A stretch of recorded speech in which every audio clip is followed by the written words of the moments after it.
Good morning students, welcome to my class. आज हम passive voice के बारे में पढ़ेंगे।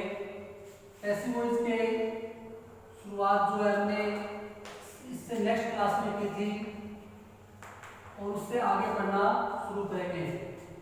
बीती क्लास में हमने ये पढ़ा था कि वॉइस दो प्रकार के होते हैं। There are two types of voice, active voice and passive voice. Active voice और पैसिव वॉइस के रूप में वॉइस दो प्रकार के होते हैं। मैंने आपको बताया था हमारे सिलेबस में एक्टिव वॉइस का सेंटेंस दिया हुआ होगा और उस सेंटेंस को हमें पैसिव वॉइस में कन्वर्ट करना है।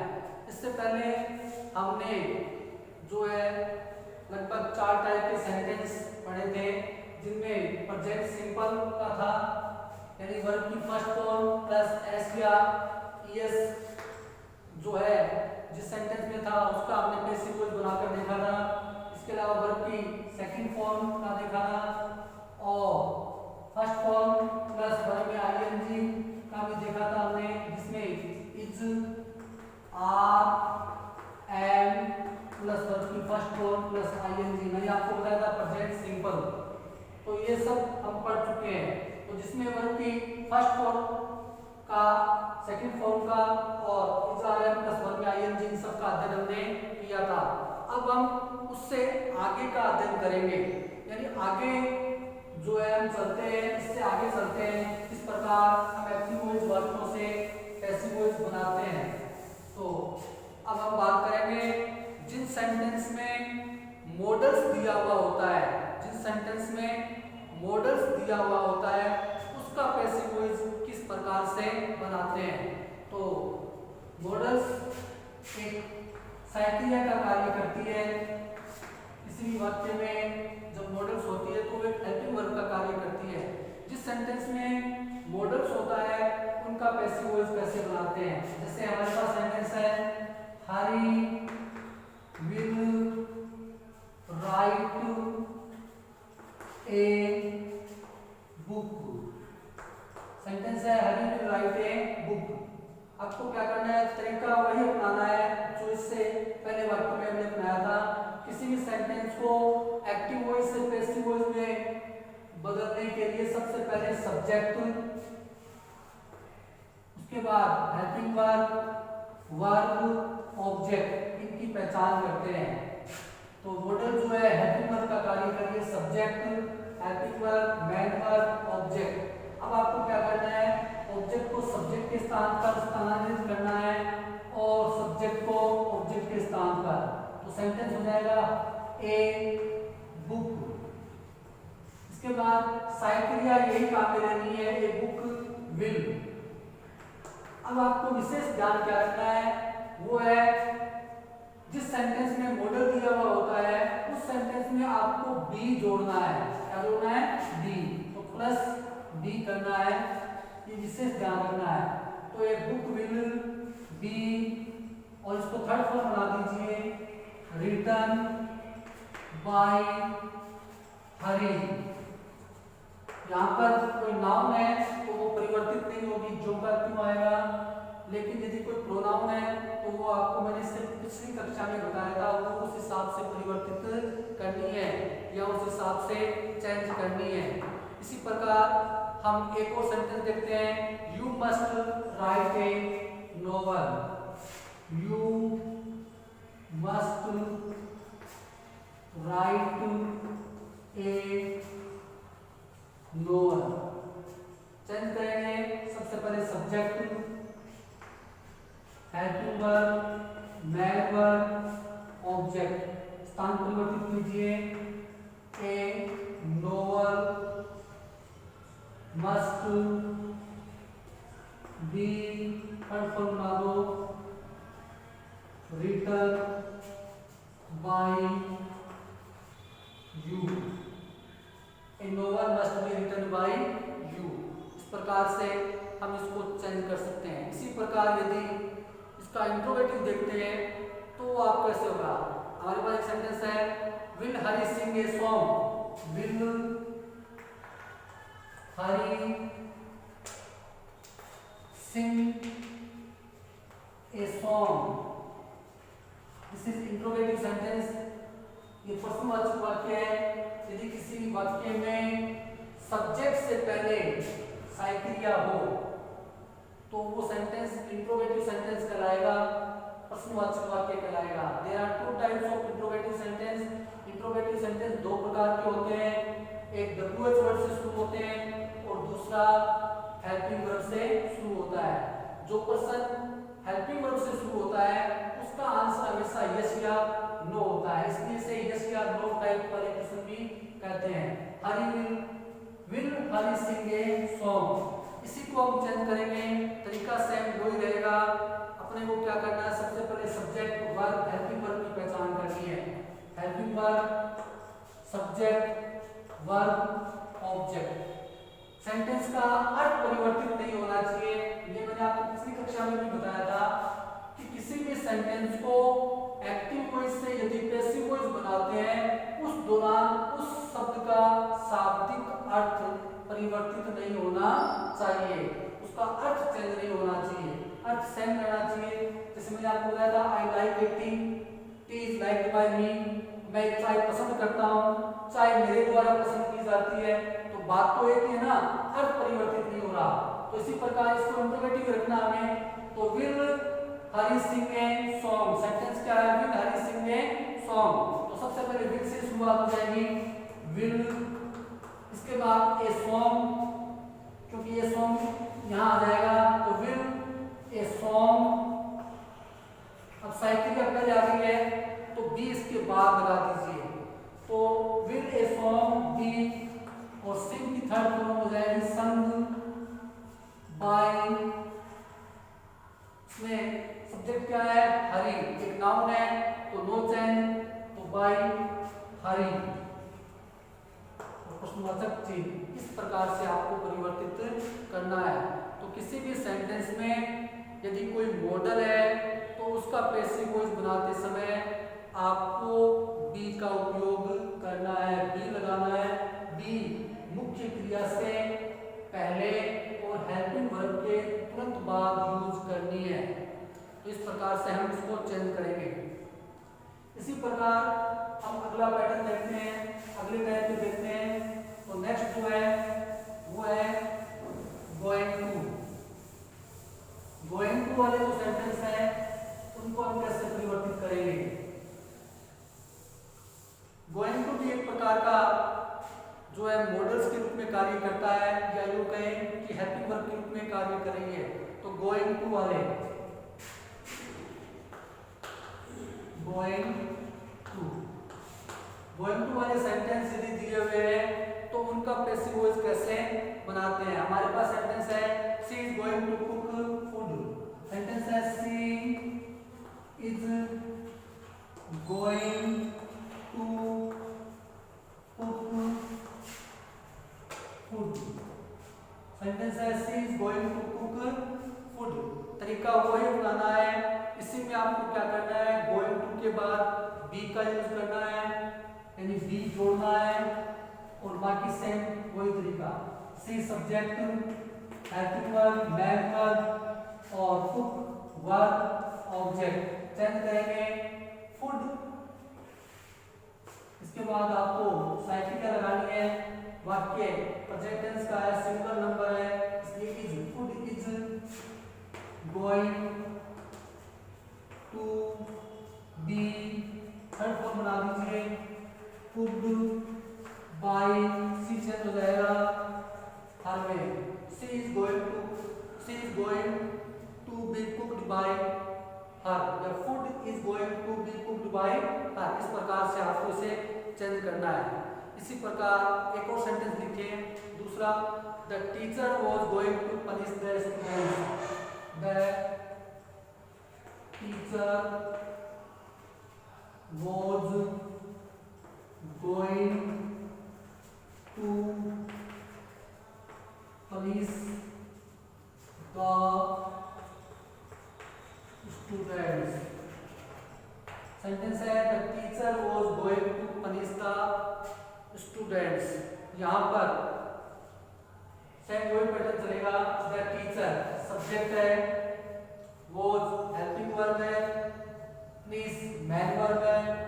द स्टूडेंट ऑब्जेक्ट है, teacher subject, helping verb, main verb और ऑब्जेक्ट। क्लियर है? तो the teacher was going to punish the students, object को वहां लाएंगे तो the teacher sorry the students subject plural verb है, सब्जेक्ट बहुवचन है, तो यहाँ पर वॉज है, वो सिंगुलर के लिए यूज होता है पास्ट टेंस में। यदि वर्ब की सेकंड फॉर्म है, मैंने बताया था वर्ब की फर्स्ट फॉर्म है तो इज, आर, एम साइकिल का यूज करते हैं। वर्ब की सेकंड फॉर्म है वॉज या वर्ब, इनका उपयोग सिंगुलर के लिए, किसी का सिंगुलर के लिए, सिंगुलर कर्ता के लिए इज और वाज का उपयोग करते हैं। आर बहुवचन वाले कर्ता के साथ, वर्ब बहुवचन वाले कर्ता के साथ। यहाँ पर द स्टूडेंट्स है जो है बहुवचन करता है और वर्ब की सेकंड फॉर्म है तो द स्टूडेंट्स वर्ब क्या आ जाएगा, the students verb going to, the students were going to be. इसके बाद क्या करना है, बी और पनिश को थर्ड फॉर्म बना दीजिए, punished by the teachers, by the teacher. इस प्रकार से इसे चेंज कीजिए। सेंटेंस क्या था हमारा, the teacher was going to punish the students, subject, helping verb, main verb, object. Subject object को सब्जेक्ट बढ़ाते हैं, द स्टूडेंट्स वर्ब, वर्ब क्यों आया, वर्ब इसलिए आया वर्ब की सेकंड फॉर्म है और बहुवचन करता है, बहुवचन करता के साथ वर्ब यूज करेंगे सेकंड फॉर्म मतलब। तो the students were going to be, be जोड़ना है किसमें, जिसमें गोइंग टू है, बी पनिश्ड थर्ड फॉर्म बना दी बाय द टीचर्स। इस प्रकार से आपको गोइंग टू वाले सेंटेंस जो है ये करने हैं। क्लियर है? अब बात करते हैं नेक्स्ट पैटर्न की। नेक्स्ट जो टाइप के सेंटेंस होते हैं उनका पैसिव वॉइस किस प्रकार से बनता है या किस प्रकार से उन्हें परिवर्तित करेंगे। सेंटेंस एक्टिव वॉइस में दिया हुआ होगा और एक्टिव वॉइस में जो वाक्य दिया हुआ होता है उसी का हम जो है पैसिव वॉइस बनाते हैं। नेक्स्ट देखिए,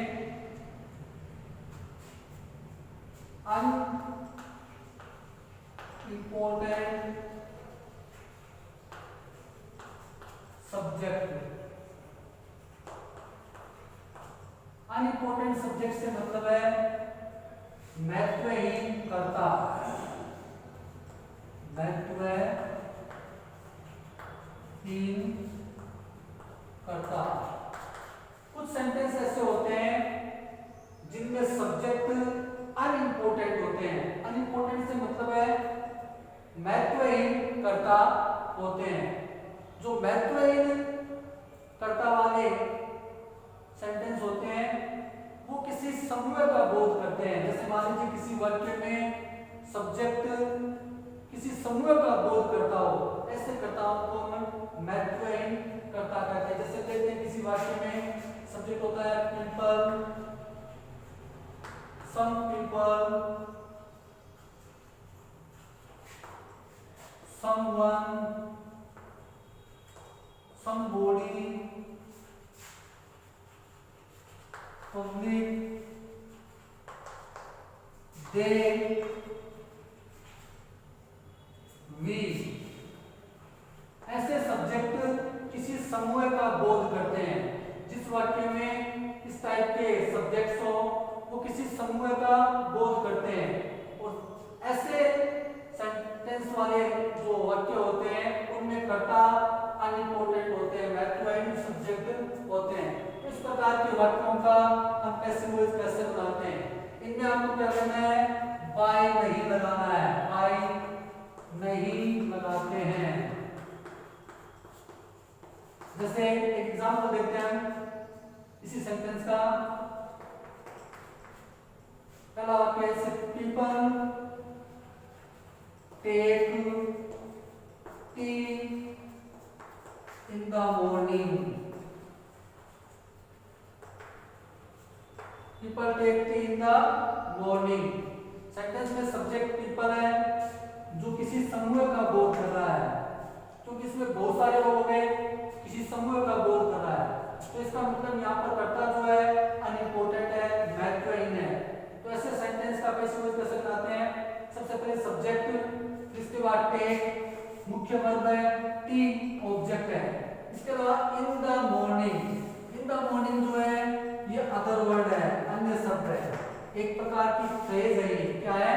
फ्रेज। एक क्लोज होता है, दूसरा phrase. What is the difference between close and phrase? Close और फ्रेज में क्या अंतर होता है? देखो, फ्रेज हमेशा वर्बलेस होती है, फ्रेज जो है वर्बलेस है। आप इतना समझो ये अदर वर्ड है, ठीक है। हम आगे बढ़ते हैं। तो फ्रेज और क्लोज में क्या डिफरेंस है? Close is a group of words. Close जो है शब्दों का एक समूह होता है, having its own predicate and subject, जिसका अपना प्रेडिकेट और सब्जेक्ट होता है। जबकि फ्रेज जो है वर्बलेस होती है, इसका अपना सब्जेक्ट नहीं होता है, इसका अपना प्रेडिकेट नहीं होता है। क्लियर है? तो हम बात करते हैं इसको बदलने की। तो यहाँ पर टी है, सबसे पहले इसको यहाँ ले जाओ टी, इसके बाद आप साइकिल लेफ्ट करोगे, टेक वर्ब की फर्स्ट फॉर्म है, मैंने आपको बताया था फर्स्ट फॉर्म के लिए is are am, second form के लिए वॉज वर्ब, तो सिंगुलर नंबर है इसलिए टी इज, इसको थर्ड फॉर्म बना दीजिए टेकन। इसके बाद हम बाय लगाते थे, लेकिन इन कर्ताओं में बाय नहीं लगाना है, बाय नहीं लगाएंगे तो सब्जेक्ट में नहीं आएगा। जो शेष बचा हुआ है वो जो का त्यों लिख दीजिए। तो tea is taken in the morning, T is taken in the morning. इस प्रकार से हम इस वाक्य को परिवर्तित करेंगे, T is taken in the morning. जिस वाक्य में महत्वहीन कर्ता होते हैं, ऐसे वाक्यों में बाय नहीं लगाना है। People take tea in the morning, तो tea is taken in the morning. इस प्रकार से आपको इसे परिवर्तित करना है। एक और एग्जांपल देखिए इसी टाइप के सेंटेंस का। दूसरा जो एग्जांपल है वो देखिए आप, सेकंड टाइप का जो सेंटेंस है इसी टाइप से।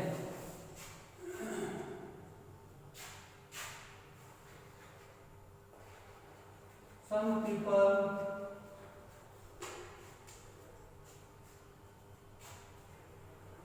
speak English in India। Sentence क्या है? Some people speak English in India। कुछ लोग भारत में अंग्रेजी बोलते हैं। Some people subject, main verb, object in India, other word. Clear है? Some people speak English in India. Change करेंगे इंग्लिश, फर्स्ट फॉर्म है इज, थर्ड फॉर्म बना दीजिए spoken.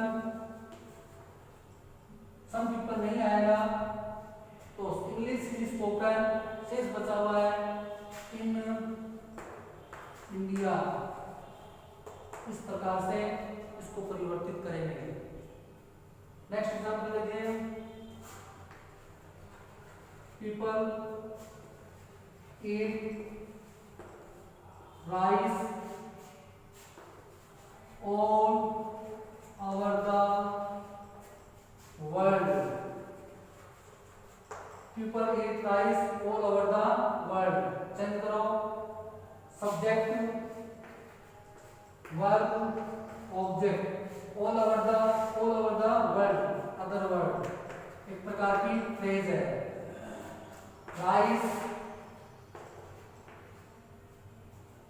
Is eaten all over the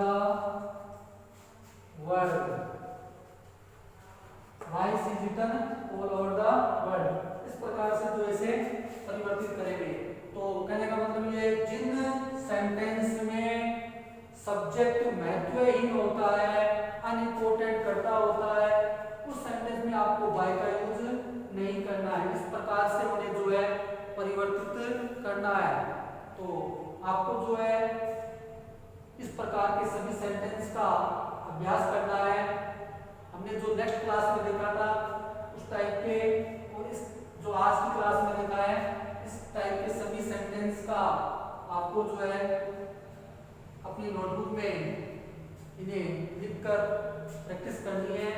और इसके अलावा नेक्स्ट टाइप के जो है जिसमें अगली क्लास में हम इंट्रोगेटिव सेंटेंस के बारे में या इसके अलावा इंपेरेटिव सेंटेंस के बारे में पढ़ेंगे। किस प्रकार इंट्रोगेटिव सेंटेंस का पैसिव वॉइस बनाएंगे और किस प्रकार से जो है हम इंपेरेटिव सेंटेंस का बनाएंगे। इंट्रोगेटिव सेंटेंस एग्जाम की दृष्टि से महत्वपूर्ण होता है। इंट्रोगेटिव मैंने आपको बताया था there are two types of interrogative sentence.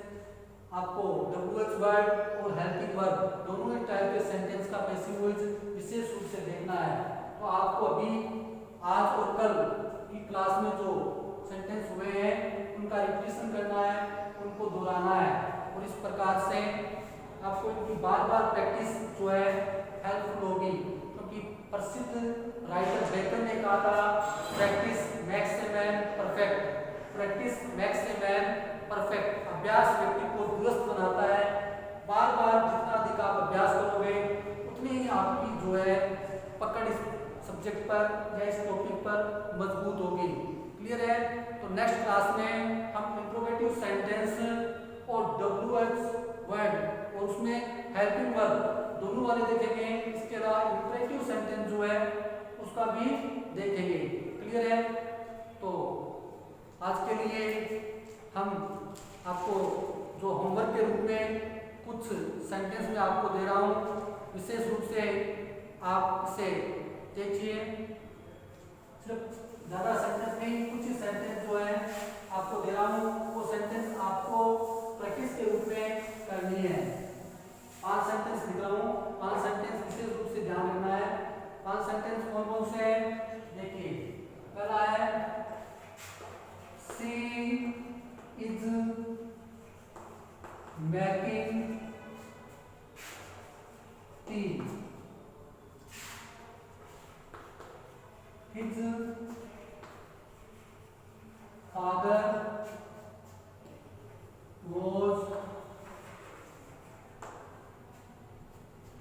His father was reading a book.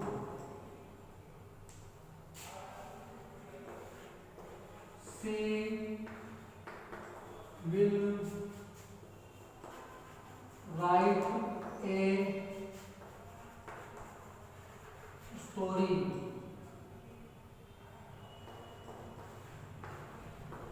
Some people do not eat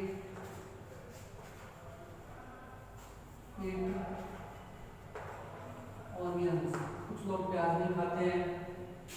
इसके अलावा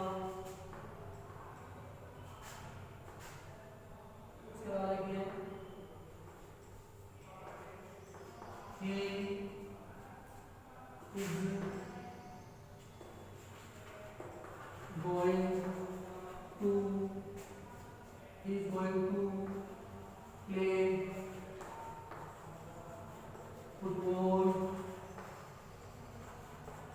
match. He is going to play football match. तो 5 सेंटेंस जो है एक्टिव वॉइस में है। आपको इन 5 सेंटेंस का पैसिव वॉइस बनाना है। ये सेंटेंस आपका होमवर्क है। क्लियर है? तो आपको इन्हें अपनी नोटबुक में करना है। That's all for today. Thank you very much watching for me.